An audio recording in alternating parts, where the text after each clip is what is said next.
2 बार आ गया। फिर हम 98 में फिर फैमिली समेत बच्चे समेत आश्रम गए थे, वो दीक्षा का, सन्यासी दीक्षा का वार्षिकम में। तो तभी हम गुरु को मिला। तो हमने ना गुरु आश्रम में सारा कुछ देख लिया, गुरु को भी मिला। तो हमारे मन में एक चिंता है कि हमारे बच्चों में से एक बच्चे को ना गुरु को हम दे देंगे। मेरा 2 बच्चा है, बड़ी वाली बेटी है, दूसरा वाला बेटा है। तो मैं तो बेटे के लिए सोच रहे थे, लेकिन बेटी ने गुरु के बारे में उसको ये 10th के वैकेशन में गुरु के पास छोड़ दिया था, वैकेशन टाइम। तो उसको गुरु से इतना प्यार मिला कि वो उसी टाइम डिसीजन ले लिया कि मुझे शादी नहीं करना और इधर आश्रम में ज्वाइन करना है। मेरी जो ये जर्नी स्टार्ट हुई है ये 1998 में शुरू हुई थी। जब हम पहली बार आश्रम में आए थे तब मैं 10 साल की थी। सन्यासी दीक्षा का ही एक टाइम था। यहाँ पे हमारी दशहरे की छुट्टियाँ होती है दिल्ली में, तो हम परिवार सहित 10 दिन के लिए यहाँ पर आए गुरु से मिलने के लिए। जब मैं पहली बार गुरु से मिली थी उसी टाइम हम सबको एक बहुत ही सुंदर अनुभव हुआ था, क्योंकि गुरु हमें बहुत ही प्रकाशित दिखे थे। गुरु को हमने कभी भी ऐसा एक्सपेक्ट नहीं किया था कि वो इतने सादे वस्त्र में होंगे। सफ़ेद रंग का सादा वस्त्र, रोज़ कलर का चेहरा, रोज़ कलर के उनके त्रिपाद।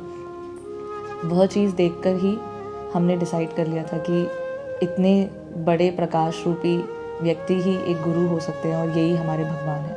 और ऐसे हमने गुरु को प्रेयर करना शुरू किया।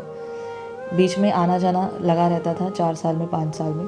और उसके बाद फिर मैं वेकेशन में 2006 में अपने पापा के साथ आई और मैंने यहाँ पे कुछ दिन स्टे किया। जब मैं छुट्टियाँ ख़त्म करके बहुत ही भारी मन से वापस जा रही थी तब गुरु ने हमें परिवार सहित वस्त्र दिया। वस्त्र में सबको एक एक चीज़ दी गई थी और मेरे को जब उन्होंने दिया तो उस टाइम कहा कि इसको अभी खोल कर देखो। जब मैंने उसको खोल कर देखा तो मैं बहुत ही ज़्यादा हैरान हो गई थी, क्योंकि वो एक येलो कलर का मिडी टॉप था। वो ऐसा येलो था जो अभी सन्यासी लोग जो ऑरेंज कलर का एक उनका ड्रेस कोड है, बिल्कुल वही रंग का।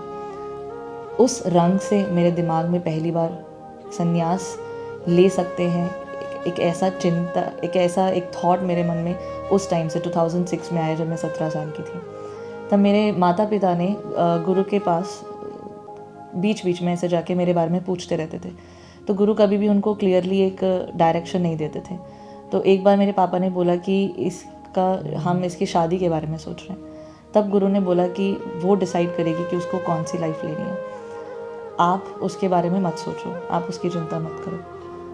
तब उन लोगों को थोड़ी हैरानी हुई, वो बाहर आए, मैं थी उनके साथ, पर मुझे नहीं पता था कि वो ये पूछने के लिए अंदर गए हैं। उन्होंने मुझे नहीं बताया था। जब उन्होंने मुझे ये बताया कि बेटा गुरु तो ऐसे कह रहे हैं कि तुमसे पूछें, हमने शादी की बात करी थी, तो तुम्हारे मन में कुछ और विचार है क्या? तब मुझे याद आया कि 17 साल के टाइम पे जब गुरु ने मुझे वो वस्त्र दिया था, तब से मेरे मन में ये चीज़ है कि एक इतने बड़े उच्च जो स्थान है सन्यास का, क्या मैं उसके लायक हूँ या नहीं, मैं तब से ही सोच रही थी। जब गुरु ने ऐसा बोला तो वो मेरे लिए एक हिंट था कि हाँ, शायद मेरे पास वो एक अपॉर्चुनिटी है, मेरे पास वो रास्ता है चुनने का और मैं उसमें कुछ कर सकती हूँ। और ऐसे ही मैंने गुरु से इस चीज़ के बारे में जानने के लिए और अपनी इच्छा व्यक्त करने के लिए गुरु से मिलकर अपनी इच्छा व्यक्त करी, जिसको गुरु ने एक्सेप्ट किया। और उससे रिलेटेड गुरु ने मुझे चीज़ें एक्सपीरियंसेस होगी उसके बेसिस पे आप अपने ब्रह्मचर्य लाइफ को शुरू कर सकते हो कहा।